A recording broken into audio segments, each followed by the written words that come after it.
As George stated, I'm not a DOT guy. I'm actually the least knowledgeable person in the room. I'll say that right off the bat.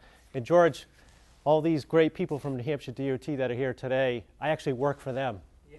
Actually, at the end of the day, I work for all of you. And that's how us commissioners and secretaries should go about our business, because we're the ones that need the nurturing and the information from our federal partners in terms of helping us make hopefully wise decisions on an everyday basis, because we don't have all the knowledge, that's for sure. But I come from manufacturing. I'm a mechanical engineer. I think I'm the only mechanical engineer at the DOT. I also have an associate's degree in machine tool processes, so I'm also a machinist. I kind of took the long way around. In about, I guess it was 6 years ago, I made the decision to leave the company that I was working for, and I was working for them for almost 20 years because I was doing so much international travel, and my kids were growing up, and I was missing them grow up. And I grew up without a dad, and I grew up living in a housing project, and it was this one flight. And I always tell the story because it is germane. There was this one flight over eastern China. It was in July some years ago, and it was an electrical storm. And I remember the plane was bouncing around, and I remember looking back at all the people on the plane, and I was the only American on this plane. I started thinking, my gosh, is this thing going to go down? And I started to think about how little time I've spent with my kids, and I started to think about how I'm no different than the father that I never had, because I'm not around to see my kids change. So there was this epiphany that I had. And as it turned out, there's a local business person in Dover that knew that New Hampshire DOT was looking for a deputy commissioner at the time. Apparently there was a nationwide search. They were looking, Governor Lynch wanted an engineer, and he wanted someone with an MBA. He wanted a New Hampshire person, born, raised, and educated. And I filled those roles, and I had about a 20-minute interview with him, and I got the job as deputy. And then a few years ago, when Commissioner Campbell stepped down, Governor Lynch asked me to come up. So that's my background. I guess what I want to do is give you some words in terms of where we were from a TMC perspective and where we're going. And I think some of it's what I heard Sue talk about, some of it's hand in glove. And again, I'm not an expert, but what I can tell you is where we were in the past. I'm going to give you a chronological starting back 10 years ago and where we're going in the future. And then from an investment point of view, Rich started to talk about it. I'm all in on this.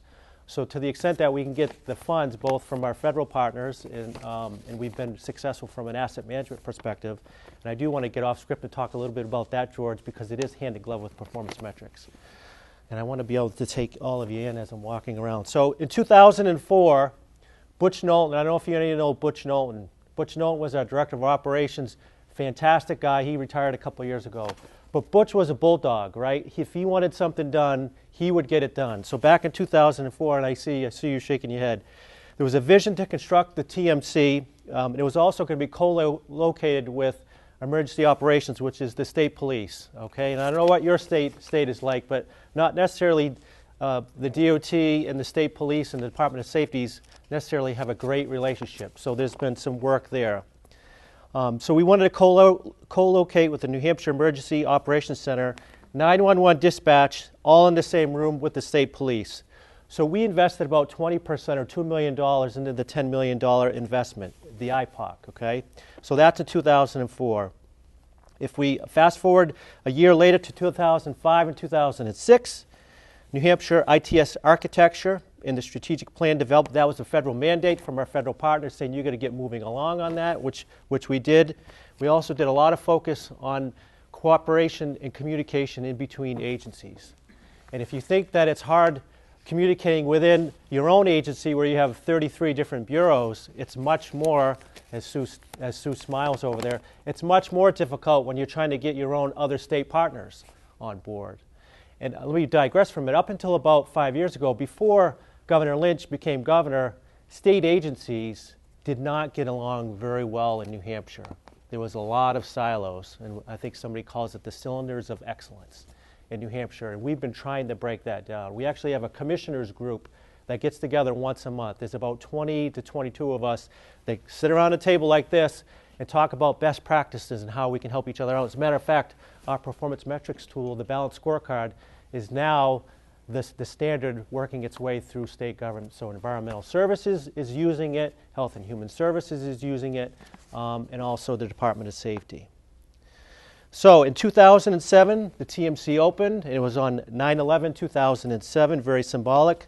And at that time, we had 24/7 coverage. We also moved, and Rich, please, if with New Hampshire DOT people, jump in. If I missed something or I misstate something, please correct me.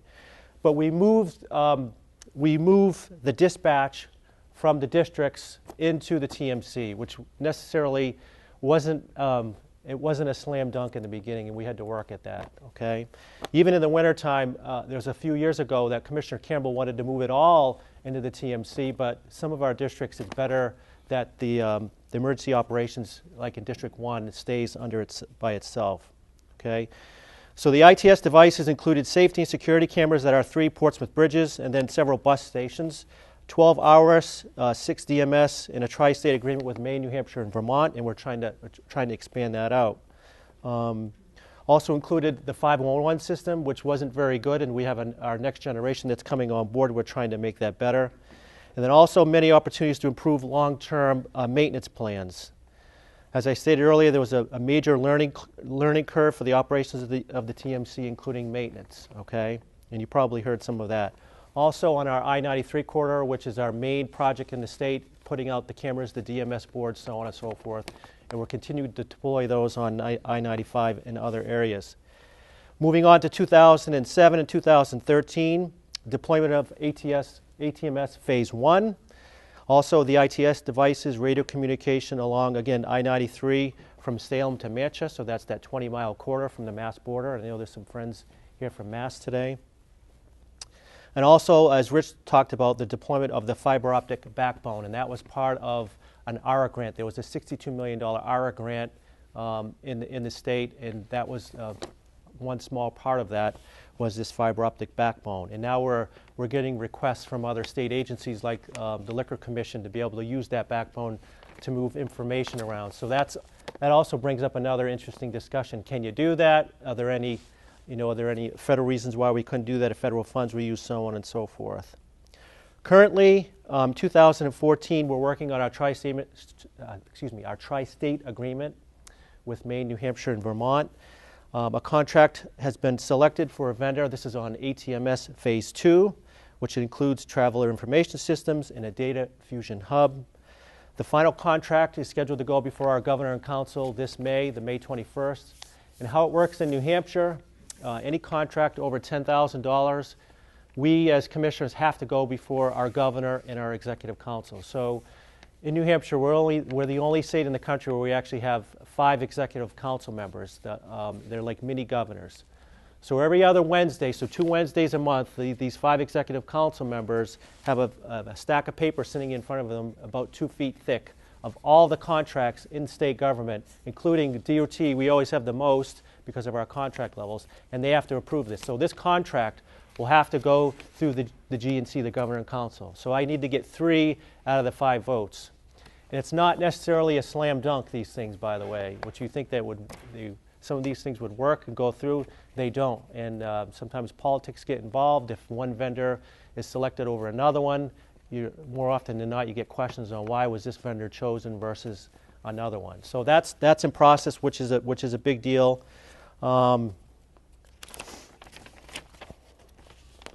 Also, in addition to that, there's an oversight committee, TMC monthly activity performance measures and reporting, and I'll get into that a little bit. A dashboard reporting of service patrols. We have a new service patrol that we expanded on the Everett Turnpike. We're working with Travelers Insurance. That's worked out very well. From what I understand, that with our service patrol, in New Hampshire, we've got based on what Travelers said, the best deal. So they provided about $50,000 in match money for us to run that service, which is great. Probably the most important thing is the TMC administrator position has been developed, and we're working to approve and hire this position so that the TMC can move from under the Bureau of Traffic to its own bureau. Okay, and I mentioned that when I spoke, I guess it was 6 months ago when I was in Maryland with George with another group. So we're basically going to create a TSMO bureau. And I know we're working with Federal Highways on how we do that, but again, it goes to what Rich was saying earlier. We're making the commitment. As long as I'm here in this position, we're going to financially make the commitment. We're going to put it in our budget. Now the governor and the legislature can take that out if they want, but we're making that commitment because we think it's important. I've been through the process. I've been educated. I would still say I'm still ignorant about a lot of things, and that's why I have my colleagues, the smart ones here in the group, that help steer me the way in terms of what we need to do. What I want to talk about now a little bit as it relates to what we're doing in the department and what it relates to how the TSMO Bureau will all fold in. Back in my manufacturing days, about 15 years ago, manufacturing in the United States of America started to go through what state departments of transportation and actually our federal government is going through now from a funding perspective. And we knew 15 or 20 years ago, if we couldn't, you can't fix what you can't measure.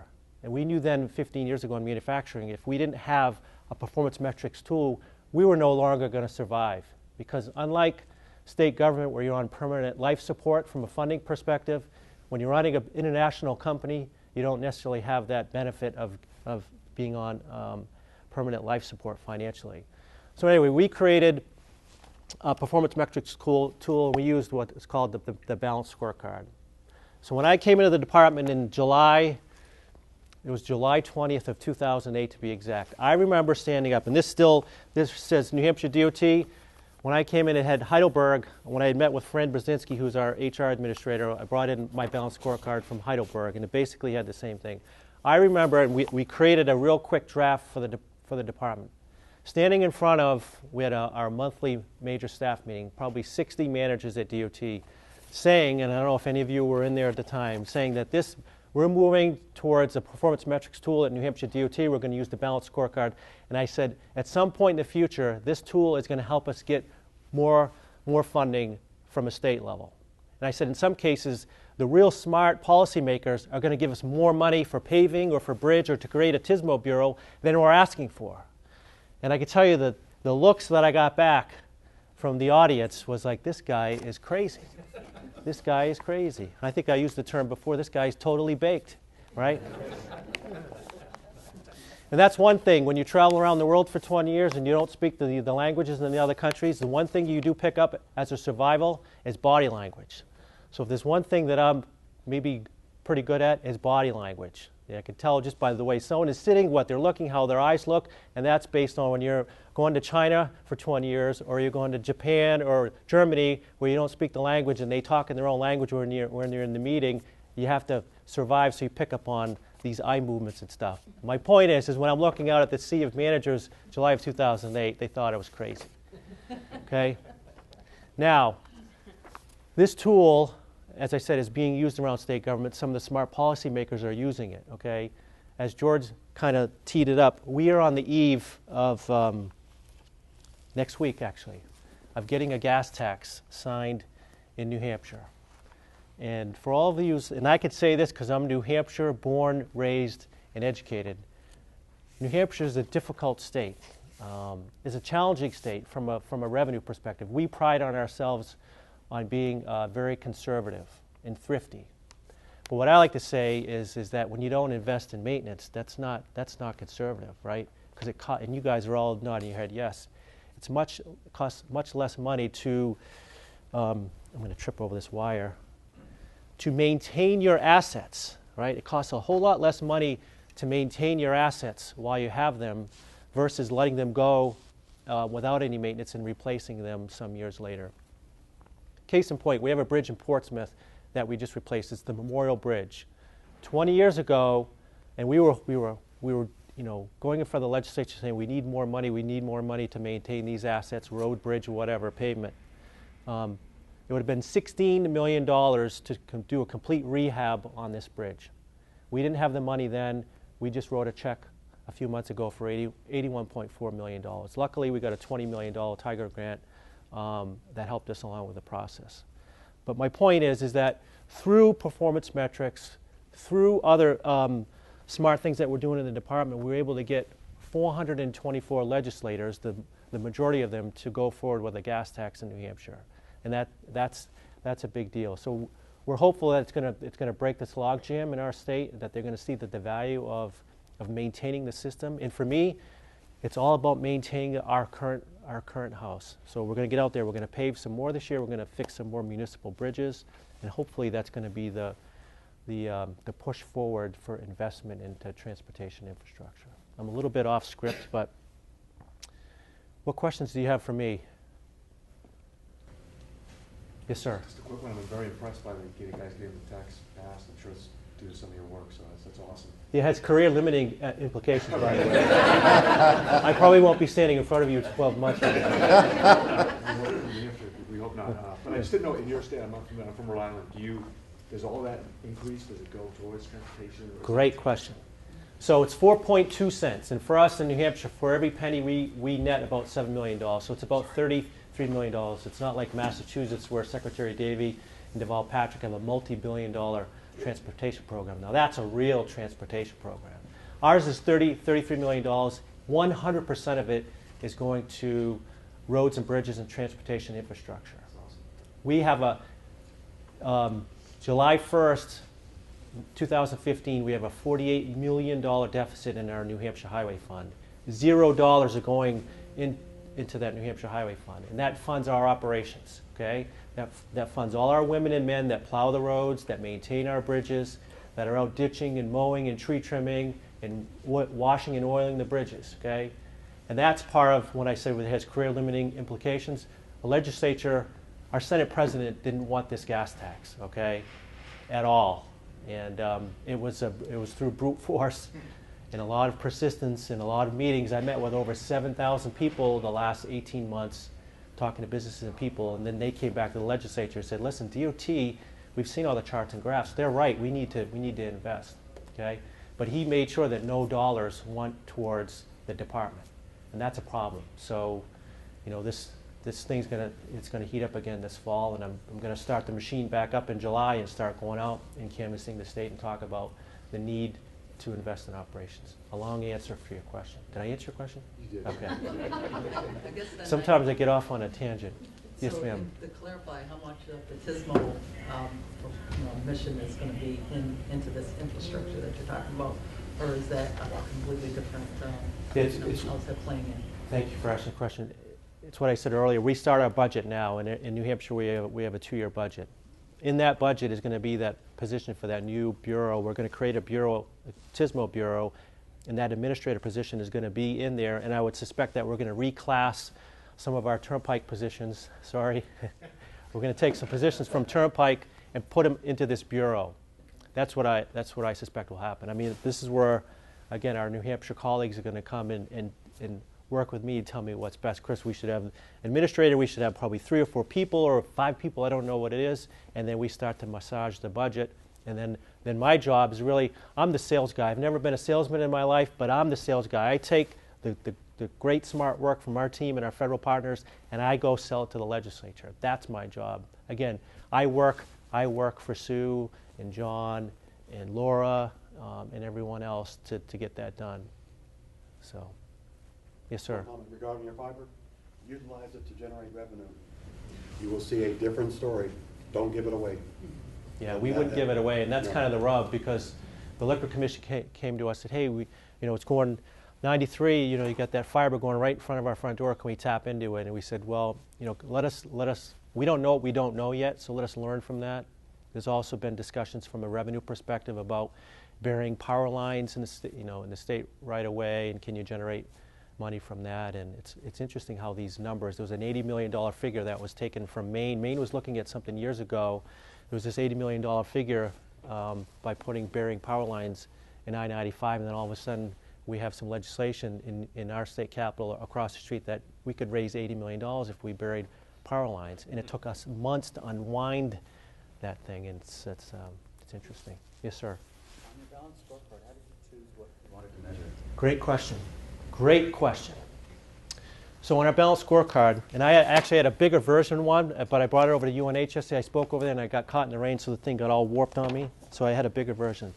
So what we have is and this is online, by the way. You can go online and see this. So we have 4 goals, okay, which is customer satisfaction. And I'm going to answer your question in a minute, so hold your question.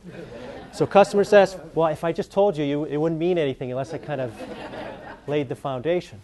So we have 4 goals. So this says goals, objectives, measures, and then units, and we go from 2011 out to 2017. So again, goals: customer satisfaction, performance, effective resource management, and employee development. Then we have 12 objectives, and then we have 30 measures. So you remember earlier I said we have a number of bureaus within the department? It wasn't me and it wasn't the front office dictating to the bureaus in terms of what they were going to measure. They came up with what they thought was important to measure. Let me just read some of the measures, for example. And why this is such a powerful tool is when you let the organization come forward with what they need to measure, it's not top down, it's bottom up, okay? It's bottom up, and that's where you get buy-in from the organization, and that also helps build morale, even when you're in a situation where both your federal and local funds are declining, because everyone comes to work every day. We have 1,650 people, minus 21 unfunded. We have 1,650 people that come to work every day and want to do good, meaningful work. And you think that if they help participate in terms of what they were going to measure, how powerful is that? You come into work every day knowing whatever level you're at in the organization, that it's the same tool that the highest level of the organization is using. Okay? I'm no different than anybody else. I went out and got my commercial driver's license a couple years ago so I could go out in the field and learn, and I've plowed snow. I'm not an expert at it, but I wanted to understand, all the levels. And what I call dirty jobs, told our district engineers I want to go back out starting next week after the session is done and work in the field. And that's how you learn, and that's how you build respect. Respect is earned, right? Yes. Respect is earned. I don't think for 1 minute, because I'm commissioner, that my people respect me. Actually, I think that opposite, that they disrespect me, and I have to work and earn their respect every day. Okay, every day. I am going to answer your question. So the measures. I was up late last night, so I'm a little off beat. So some of the measures from a customer satisfaction perspective. We look at the performance of the department as well as the transportation system. And in terms of mobility, which is an objective, we want to increase transit ridership, rail ridership, for example. A real important one here, I know our federal partners are here, is that we have this program called New Hampshire Driving Towards Zero. We have about 122 fatalities per year on average. We want to drive that to zero. So I'm working with my partners over at the state police, and that's why this tool is not only good from a department perspective because it's ground up, but it also links the other departments together. And that's why I've been started with Governor Lynch saying this balanced scorecard should be the tool throughout New Hampshire state government. So you can imagine if the Department of Transportation Commissioner and the Department of Safety Commissioner are holding hands and driving that objective from 122 per year to zero. So in order for me to be successful, that means that John Bartholomew, that safety has to be successful. So what do you think that's going to do? It's going to make us work together better, right? And then there's another one on here to reduce the number of chlorides.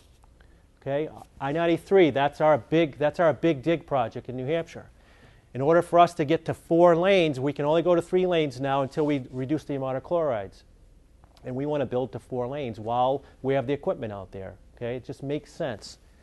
So in order for us to get our permits, we have to reduce the amount of salt. So now I'm holding my right hand with the Department of Safety, and I'm holding my left hand with the Department of Environmental Services on driving the amount of chlorides down, right? Because less is more. And you can imagine if all the state departments across the state had this, and we had one element that we all linked together, what do you think that would do to state government? I can tell you what this did for Heidelberg, our manufacturing company, because we had 7 factories throughout the world, and they were all fiefdoms. When we brought this tool in, we all started to work together. Okay, we had this, what I call in engineering, this not invented here syndrome. So our company made printing presses, so we would design things in Dover and Durham, New Hampshire, almost the same way that the French guys were doing, and almost the same things that our German colleagues were doing, which is crazy. There was no standardization. Through this tool, we drove standardization. We were buying the same ball bearings. We were buying the same shafts. So for 105 years, there was waste going on. You bring this tool into DOT, which has helped us. It's not perfect. We continue to work on it. And then if you bring it even farther, bring it in New Hampshire state government, you've got a well-oiled machine. At least you have a plan. Everyone knows what we're working on. So too much on performance metrics, George, and not enough on TSMO, but Are there any focused on TSMO that are on that sheet? They will be next year. So if we have a bureau if we have a TSMO bureau, they'll have their own. So this is the master, if you will, and then all the bureaus have their own. So there are 33 other balanced scorecards throughout the department, right? The pavement management section is measuring all things, IRI, all that stuff for pavement. Operations has theirs, right? So, the Environment Bureau has theirs. Finance has theirs, right? So, and they all tie to this master, it's really, really cool. It's really cool. Again, it's something that we have to work on. As a matter of fact, I have a meeting today at 1 to, it's called to re-energize the balanced scorecard and asset management. So I haven't even talked about asset management yet, but because this is something at the highest level of the organization you have to be involved in all the time. And as I'm out trying to sell the goodness of New Hampshire DOT around the state, I still have to be mindful that we're working on this, and I have to have a presence in this, because if I don't, people are going to back off. They're going to think, well, Chris hasn't been at the meetings, it must not be important. There's another fire drill going on right now. I'm going to drop that and work on that. But you can't do that. You have to do your day-to-day work and this as well if you want to move the organization forward. Other questions?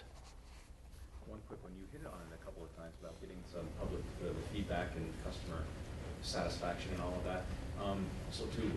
As part of the TISMO plan, do you think, or another plan and part of the performance measures of educating the public a little bit more about what DOT does and informing them on another level of one more layer beyond what we do now about what we do, and maybe that'll help that customer satisfaction if they understand a little bit more? I think the biggest part of what we do, and I told this to the group of UNH students yesterday, is that there's one thing I learned in this position, it's 90 to 95% communication. So the more we can communicate and break it down in a very complex way, break down it to a very simplistic way, because it's complex, from complex down to simple, the more successful you're going to be. You're always going to have one side or the other that doesn't want it for whatever reason, for privacy concerns, right, having cameras or whatever.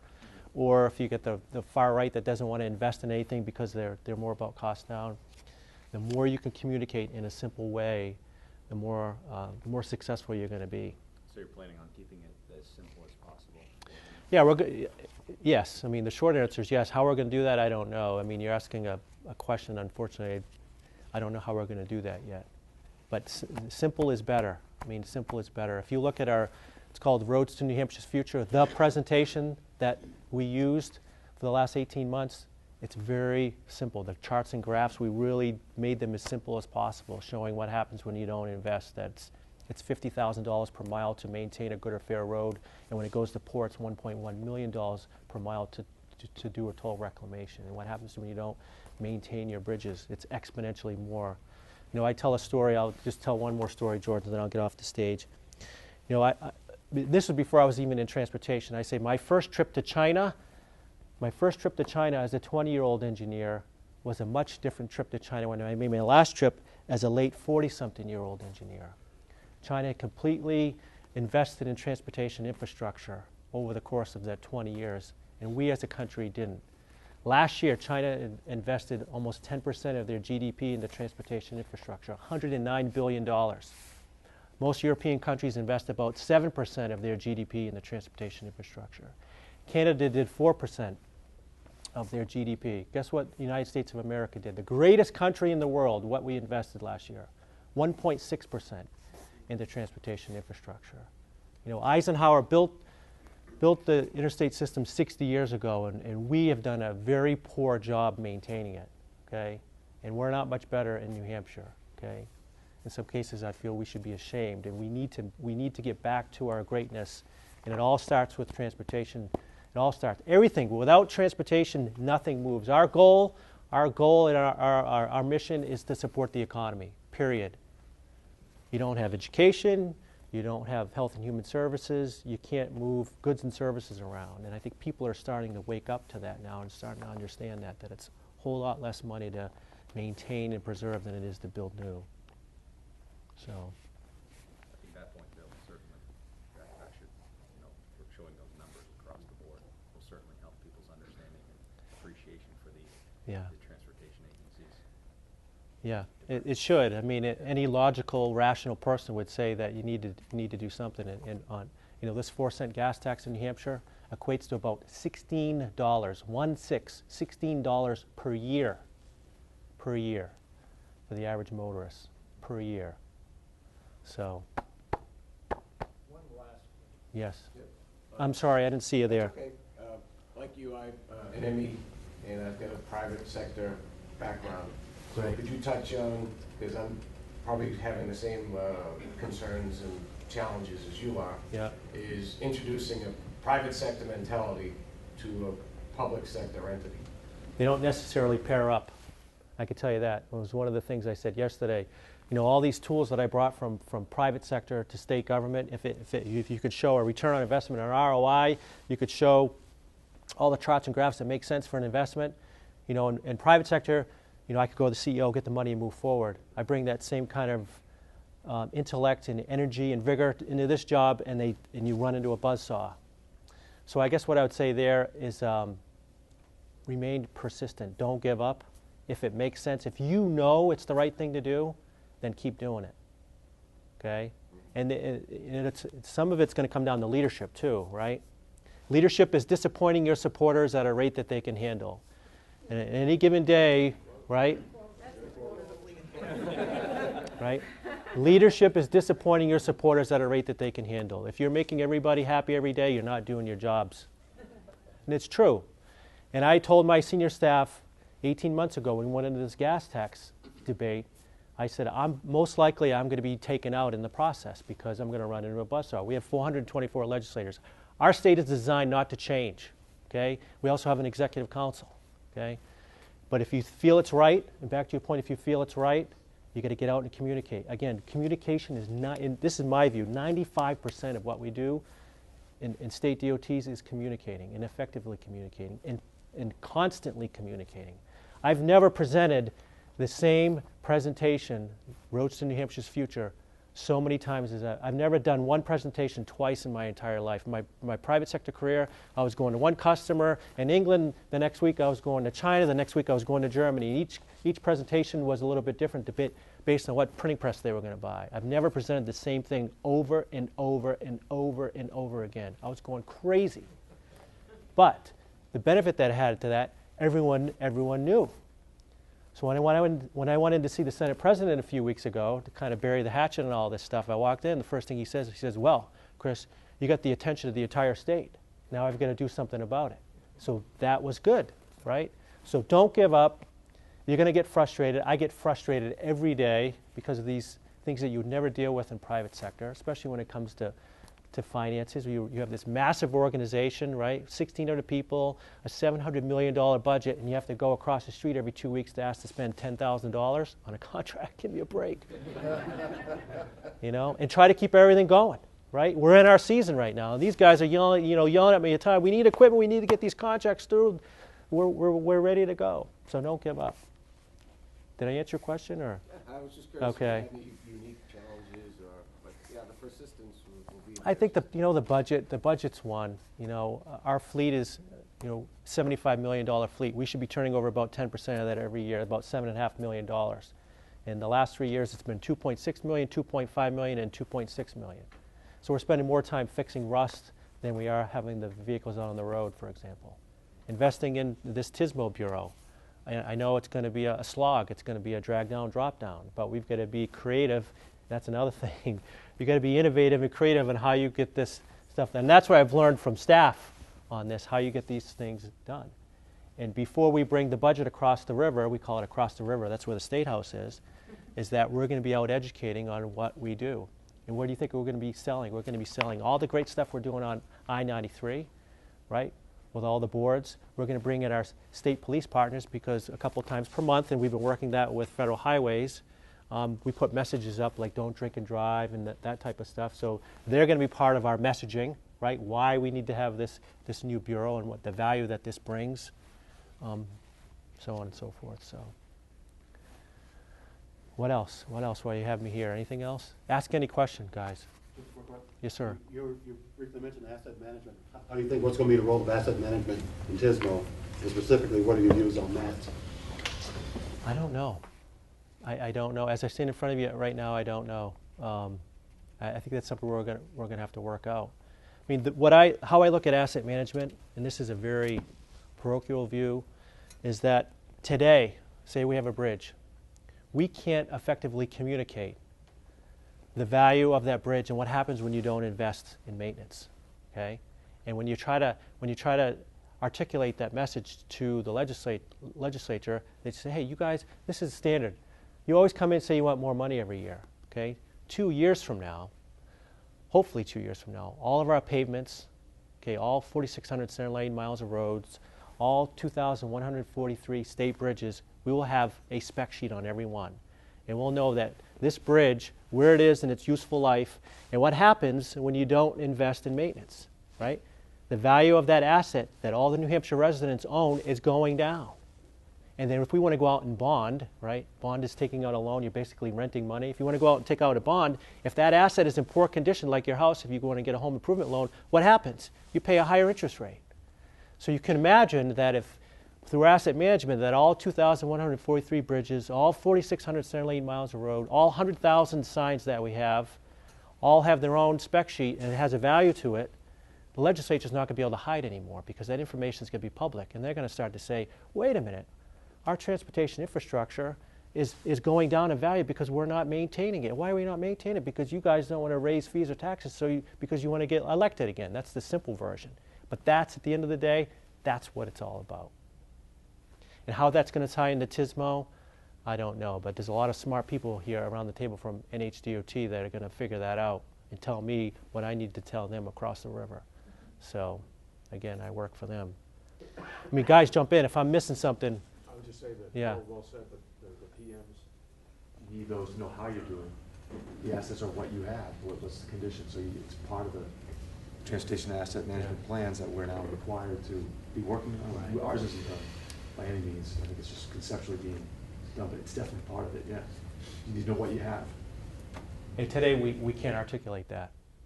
You know, we have all of our roads, our pavements they're worth actually $7.82 billion to be exact. And then it's $12 billion for both. So it's $12 billion between the bridges and the pavements, just those two. And it doesn't include the 100,000 plus signs. I don't know how many hundreds of thousands of culverts we have. We don't even know where they all are. And that'll take a much more time to get that. But let's say 10 years from now, if all the transportation assets are all in our asset management book or manual, if you will, and we know what the values of those are and where they are in their lifespan, and if we invest in maintenance and if we don't, that's going to be a powerful tool for all state DOTs around the country to use with their legislatures, because the federal funding is going to continue to go down. Okay, we in New Hampshire are going to have to step up. Okay, and we like to say this is the live free or die state. You know, federal government, don't tell us what to do. But and I could say this because I'm New Hampshire, born, raised, and educated, we talk out of both sides of our mouth in New Hampshire, okay? We do, because we're addicted to the federal funds, okay? We're addicted to the federal funds. Yeah, yeah, and we can't even match our federal funds right now. We're supposed to be matching about, yeah, I know that situation. Mike Lewis and I are very friendly. He's a great guy, but we need to. I mean, back in 2005, we went out and took out a $60 million bond just to have our match money. We're using turnpike toll credits now as match. I mean, this is a whole nother discussion, but it's all interwoven. It's complex. But if you can break it down, the communication piece, and I'll end on the communication piece, break it down in a way that the average person, and I mean no disrespect when I say that, the average person can understand what you're talking about, and practice with your staff. Make it simple.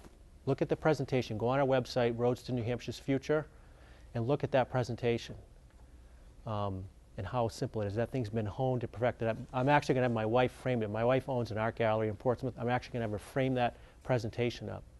And I'm going to put it on my wall. Because I'm serious. No, I'm serious as I stand in front of you today. I mean, it's all about messaging. We're all salespeople in here. At the end of the day, we're all salespeople, regardless of what we do. Any more questions, guys? Okay, thanks for having me here. Appreciate it very much.